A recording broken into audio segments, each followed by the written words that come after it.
Hello बच्चों, let's read this question. The question says that the chyoscopic constant of water is 1.86 kg mole inverse. A 0.01 molar acetic acid solution produces depression of 0.0194 degree Celsius in the freezing point. The degree of dissociation of acetic acid is, तो हमें alpha की value calculate करनी है degree of dissociation की, ठीक है ना। तो हमें पता है जो डेल्टा टी एफ होता है हमारा वो होता है के एफ इंटू एम इंटू आई भी हम यूज करेंगे क्योंकि हमारे जब भी डिसोसिएशन एसोसिएशन होता है तो अब नॉर्मेलिटी आती है हमारी, तो आई क्या है हमारा वेंटो फैक्टर, वो यूज करेंगे। तो यहाँ से हम आई की वैल्यू कैलकुलेट कर लेंगे।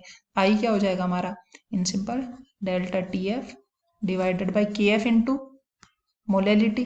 तो देखो डेल्टा टी एफ की वैल्यू हमें दे रखी है, कितनी है, ये रही 0.0194 डिप्रेशन इन फ्रीजिंग पॉइंट।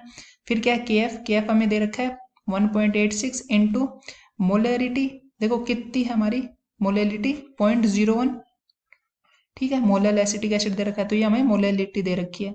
तो जब इसको सोल्व करेंगे तो हमारे पास आ जाएगा 1.043, ठीक है ना। अब देखो ये क्या आ गया हमारे पास, आई की वैल्यू आ गई, और हमें पता है जो हमारा एसिटिक एसिड है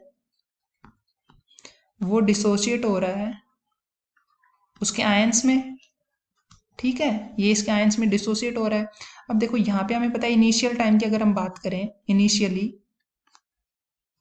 इनिशियली इसके अगर 1 मोल्स है तो इसके 0 होंगे, और टाइम टी के बाद बात करें हम इक्विलिब्रियम पे या फिर इन सिंपली हम कह दें, ठीक है, तो क्या होगा, ये हो जाएगा हमारा 1 माइनस एल्फा, ये हो जाएगा एन एल्फा जो बोलते हैं, तो एन की वैल्यू तो 1 है तो एल्फा, और ये भी एल्फा हो जाएगा, ठीक है। तो देखो हमें टोटल मोल्स निकालने होते हैं, पहले टोटल मोल्स कितने हो जाते हैं, टोटल मोल्स एट इक्विलिब्रियम, ठीक है ना, इक्विलिब्रियम पे मोल्स निकालते हैं।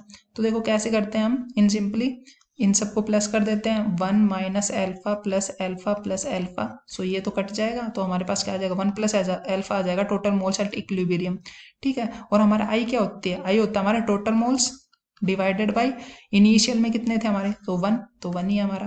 तो यहाँ पे देखो अब हमारी ये वैल्यू आ गई आई की 1 प्लस एल्फा आ गया, तो हमारे पास आई हमें पहले बताया अल्फा निकालना है, तो अल्फा कितना हो जाएगा हमारा, अल्फा हो जाएगा 1.043 माइनस 1 हो जाएगा, यहाँ से हमारी वैल्यू आ जाएगी 0.0043। सो हमारा B is the answer, so B is the correct one. So this is how you have to approach this question. I hope you understood it well. Best of luck.